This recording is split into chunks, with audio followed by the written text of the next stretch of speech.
In this video, we will discuss about the non-cyclic photophosphorylation. So first of all, we should know what is the meaning of phosphorylation. So phosphorylation means the process by which formation of ATP takes place from ADP. So this process is known as phosphorylation. So what is photophosphorylation? So if the formation of ATP takes place from ADP in presence of light, then this process is known as photophosphorylation. So here we will discuss about non-cyclic photophosphorylation. So why it is known as non-cyclic photophosphorylation? So simply we have to answer that the electrons which will be released from the light harvesting complex of photosystem 2, it will never come back to the its original position. So that's why it is known as non-cyclic photophosphorylation.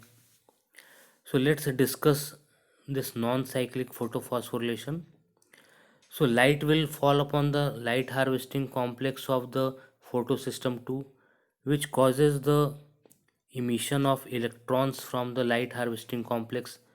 So electrons will be emitted and these electrons will be accepted by the electron acceptors molecules which are present in the photosystem 2, and these electron acceptor molecules, they will transfer these electrons to the further next electron acceptor molecules, and finally the electrons will reaches up to the light harvesting complex of the photosystem 1. So during this journey of electron, during this movement of electrons from light harvesting complex of photosystem 2 to the light harvesting complex of photosystem 1, formation of ATP takes place.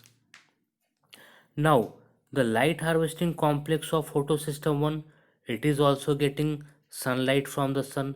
So here also the emission of electrons will take place, and this electrons it will be received by the electron acceptors present in photosystem 1, and finally these electrons, they will take part in the formation of NADPH from NADP. Now here one question arises that what will happen to the light harvesting complex of the photosystem 2? So when the light will fall upon the light harvesting complex, it causes emission of electrons, and due to this emission of electrons, it creates holes in the light harvesting complex. Now how these holes will be filled up?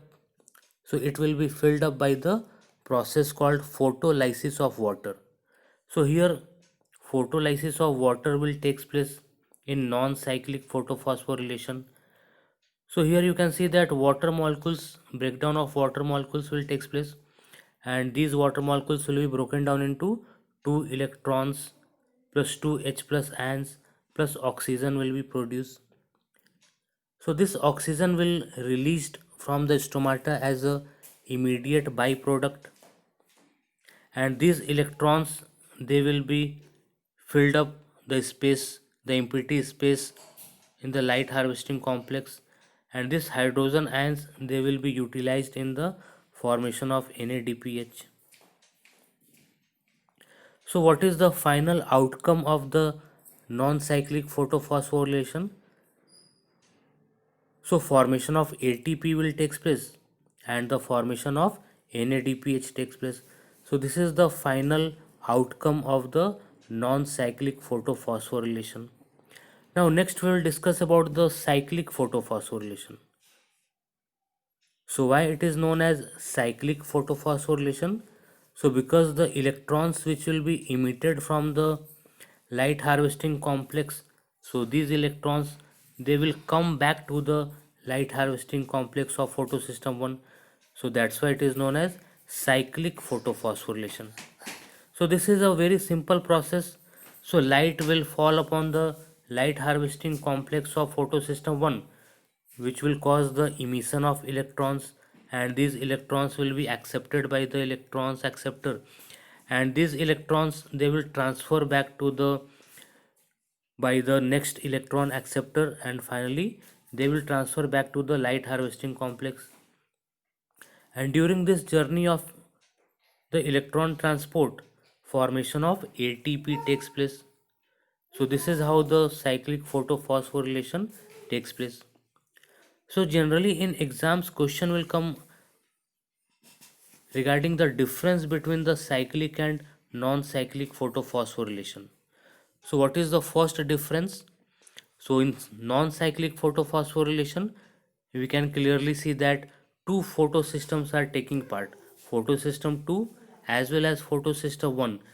So both these photosystem, they are participating in photophosphorylation, but in cyclic photophosphorylation there is only one single photosystem, they act or they operate. So this is the first difference. Second difference is that formation of ATP and formation of NADPH both takes place in non-cyclic photophosphorylation, but in case of cyclic photophosphorylation only formation of ATP takes place. This is the second difference. Third difference is that photolysis of water takes place in non-cyclic photophosphorylation, but in case of cyclic photophosphorylation, there will be no photolysis of water takes place. Next difference we can write the electrons which is emitted from the light harvesting complex of photosystem 2, it will never come back to its original position, but the electrons emitted from the light harvesting complex of photosystem 1, they will come back to its original position. So these are few important difference between the cyclic and non-cyclic photophosphorylation. So this much only in this video. Thank you. Have a nice day.